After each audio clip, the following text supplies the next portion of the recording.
Welcome. What does temptation look like? In this image of the temptation of Christ by the devil looks different in every episode of the story. Do you know the story? One version is at the beginning of the 4th chapter of Matthew. Jesus is in the desert in meditation. The devil comes along when Jesus is hungry and suggests he turn the rocks into loaves of bread. Jesus declines, answering with a quote from the old scriptures. Not defeated, the devil quotes scripture back, saying that Jesus will be saved by angels if he jumps off the top of the temple. Jesus declines the invitation with a scripture quote about not putting God to the test. The third time, the devil offers Jesus all the kingdoms of the world.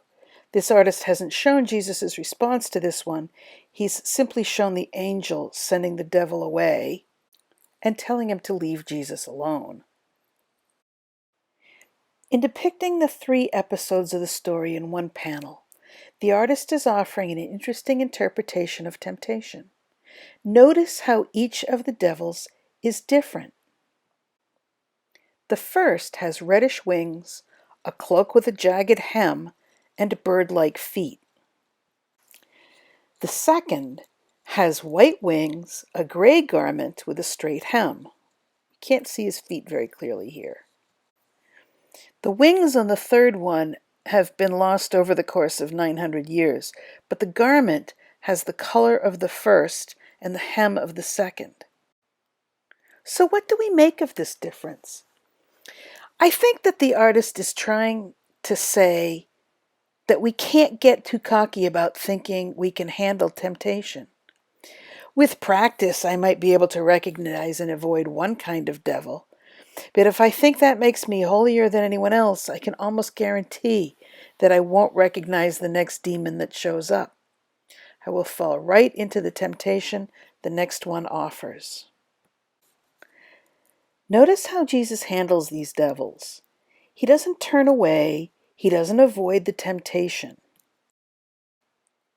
He doesn't distract himself.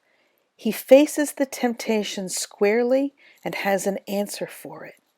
He knows his scripture enough to trust it to shield him from the temptation. Do you know the stories of the faithful who've gone before you well enough to use them in the face of temptation? Think about it.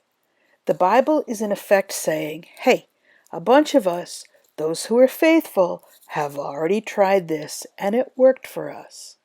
We think you should get to the core of your faith and try it too. Can you step back and take the long view of the temptations in your life? What do the various devils look like? What goods are they offering you? How might the stories of the faithful help you face the temptations and say no? Thank you for watching. God bless.